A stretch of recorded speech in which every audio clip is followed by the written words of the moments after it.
তোমার ভরা গলা শাড়ি জলে দেখে আমি লাগিল পিয়াস। ও আমার এই ভরা গলা শাড়ি জল দেখে তোমার বড় বাসা হয়ে গেল, তাই না? হ্যাঁ সুন্দরী। কেন তুমি কি দেখতে পাও না? আরে সামনেই তো সরোবর, সেই সরোবর থেকে তুমি জল খেয়ে নিতে পারো না? সত্যি অদূরেই দেখা যায় সরোবর, কিন্তু সুন্দরী সেই সরোবরে জল যে আমার চাই না, তোমার এই ভরা কলসের জলে যে আমার চাই। ও তাহলে তুই আমার এই ভরা কলসের জলে খেতে চাও? অবশ্যই। বেশ, তাহলে আমি তোমায় কেন খাবো না? তুমি এসো আর বসো, আমি তোমায় সুর করে ঢেলে দিচ্ছি, তুমি শুধু ঢক ঢক করে খাও। তুমি সত্যি সত্যি আমার জল খাওয়াবে? তুমি দাও সুন্দরী দাও, তোমার এই ভরা কলসের জল আমি প্রাণ ভরে খাই। এসো দাও সুন্দরী, বসো। দাও।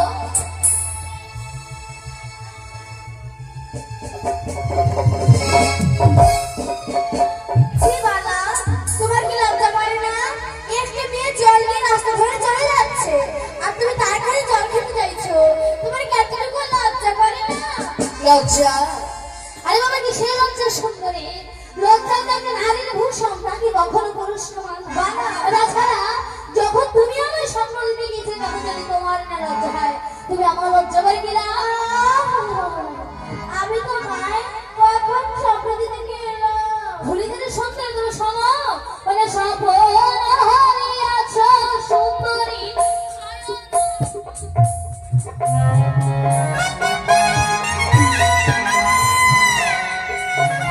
স্বপন হারিয়াছ সুন্দরী শয়ন মন্দিরে।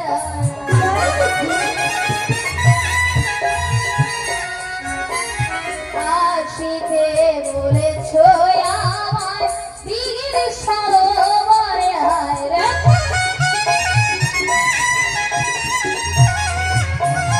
সবর হরিয়াছ সুন্দরী শয়ন মন্দিরে। আসিতে বলেছ আমায় দিগির সরোবরে।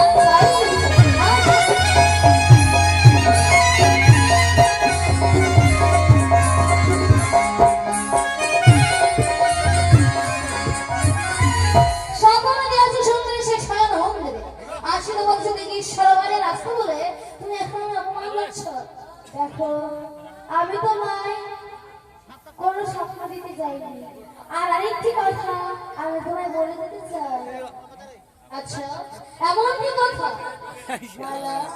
ওই না না বাবা বচন বানারে পানিয়ার দুলাল হয়।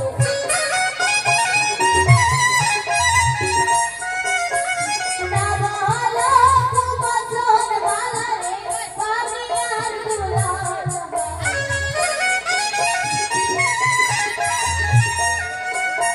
আমাকে না মন্দ ভালো লোকের বলিতে ভালো হয় রে। তাই বলছি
অবশ্যই। কিন্তু পরিচয় দেওয়ার পর আমার রাস্তা ছেড়ে দেবে বলো? তাকে পরিচয় তো দাও, তারপর না হয় ভেবে দেখবো। বেশ, তবে শোনো। হইরা জপ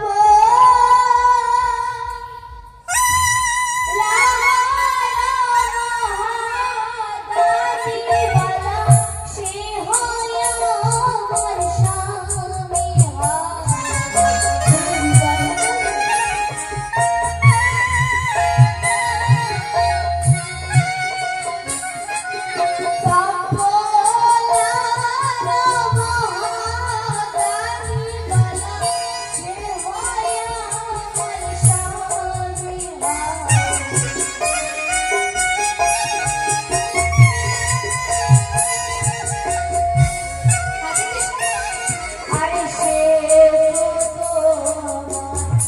আপন মামা, আমি তোমার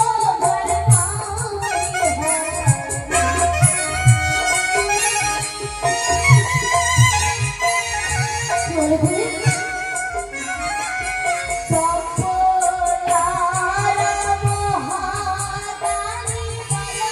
সে হয় আমার স্বামী,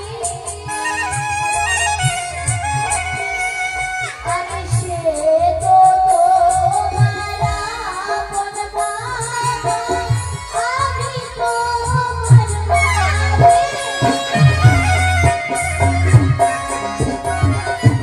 চক্রারা মহারানী বলো সে হয় তোমার স্বামী, আরে সে তো তোমার আপন বাবা, আমি তোমার মামি রে ভাই, আমি তোমার মামি।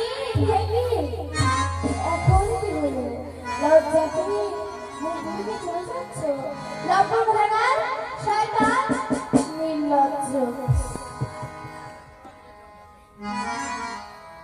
কি বললে যে চন্দ্রপুর মহাদানী সে হয় তোমার স্বামী, আর সে যদি হয় আমার আপন মামা, তবে কি তুমি সত্যি সত্যি আমার মামি? হ্যাঁ, বলে এতক্ষণ পরে যেতে পারবে। দেখো, এটা যদি সত্যি হয় তবে অজান্তে বড় ভুল করে ফেলেছে।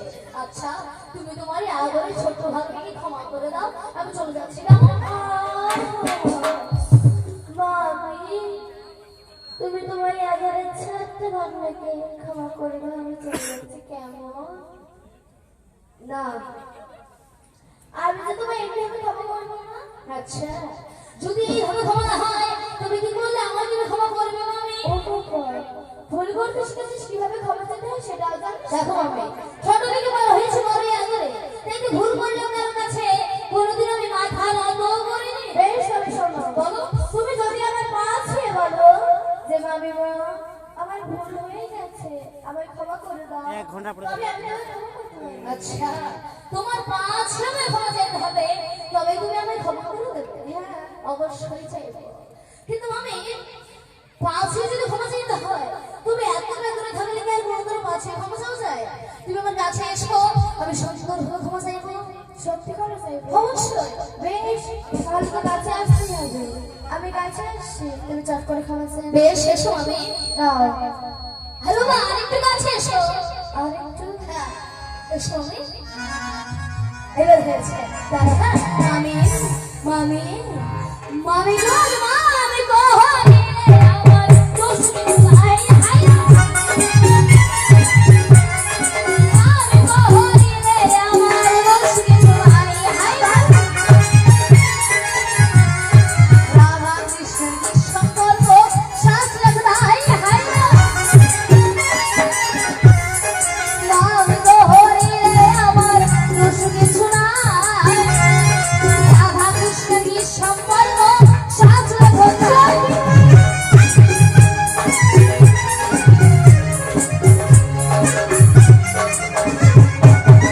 মামি গো, হরিলে আমার দোষ কিছু নাই, রাধা কৃষ্ণের কি সম্পর্ক একবার শাস্ত্র দেখো তাই বলো, তুমি সে কি বলছো?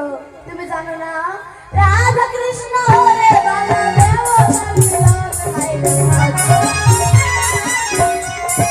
রাধা কৃষ্ণ হরে বালাদেব মিলন ভাইরে,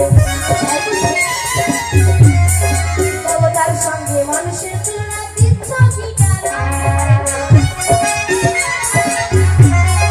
রাধা কৃষ্ণ হরে বালাদেব মিলন, দেবতার সঙ্গে মানুষের তুলনা দিচ্ছ কি কারণ?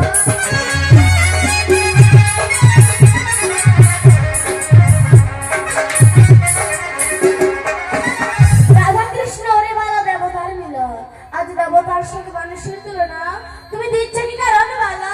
আচ্ছা আমি কি কোথায় কখন কিভাবে বলেছে যে মানব হয়ে দেবতার মতো কর্ম করা যায় না? আর তাছাড়া তোমার সতীত্বও তো যাচ্ছে না। রাধাও বলেছে সতী, তবু কেন সে কৃষ্ণের সঙ্গে করেছিল বিরতি? তুমি হয়তো জানো না, সীতাকে হরিল রাবণ, রাজা লঙ্কা দোষানন, সর্ববংশ রে বালা হয়েছে নিধন। কিন্তু রাবণ নিধন হওয়ার পরেও তার কিন্তু একটু অনুশোচনা ছিল না। আর তাছাড়া রাবণ ছিল যে দেবতা তুল্য, দেবতা তুল্য হয়ে আমার সুকর্ম কাজ করেছে বলে আজ ধরাধামে প্রত্যেকে মানুষ তাদের চেনে।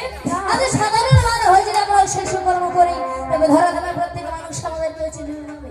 আমি গো অতি সংখ্যা গানে অসুখ করি না করো বিরতি হাইরা সংখ্যা গানে অসুখ করি না করো বিরতি হাইরা তবে জোর করে ভাঙ্গিব তোমার কাঠের কলসি হারা সংখ্যা গানে অসুখ করি না করো বিরতি জোর করে ভাঙ্গিব তোমার কাঠের কলসি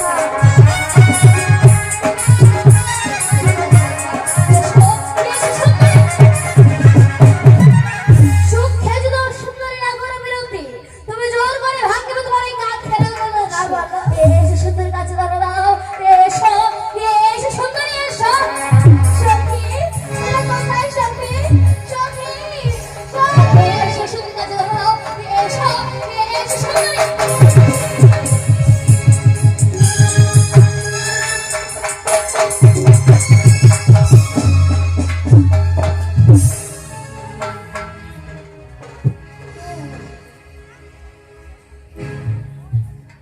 দেখো তোমার কলস আমি তোমায় দেবো, কিন্তু এর ভিতরে যা জল আছে তা আগে আমায় খেয়ে নি, তারপর তোমার কলস তোমায় দেবো। ভালো সামনেই তো সরব। আরে বাবা বুড়ুয়ে বলেছি চাই না সে সরোবরের জল।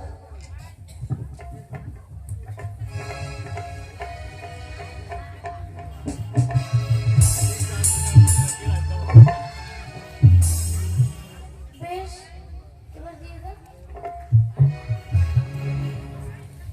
বাহ, যেমন তুমি অপরূপ সুন্দর দেখতে তেমনি অপূর্ব স্বাদ এই কলসার জলে। দাও, হ্যাঁ অবশ্যই, তবে অদূর দাঁড়িয়ে কেন গাছে একটু কলস নিয়ে যাও। দাও। ধরো ধরো ধরো, আরে বাবা ধরো না সুন্দরী ওই যে সুখে জানে ও সুন্দরী রাধা মঙ্গলার হায়রা সুখে জানে ও সুন্দরী রাধা মঙ্গলার হায়রা জোর করি আয়াদি তোমায় করবে অপমান হায়রা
তুমি যাও, যত শীঘ্র সম্ভব এই কথা তুমি আমার পিতা মাতার বর্ণে পৌঁছে দিয়ে এসো।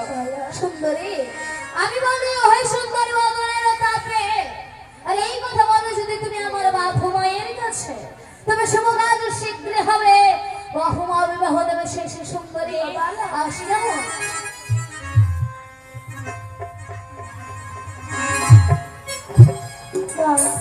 এই কথা লুকিয়ে রাখলে হবে না, এই কথা আমার ননদিকে জানাতে হবে। আমি আর বিলম্ব করবো না, এক্ষুনি ছুটে যাব আমার ননদির কাছে।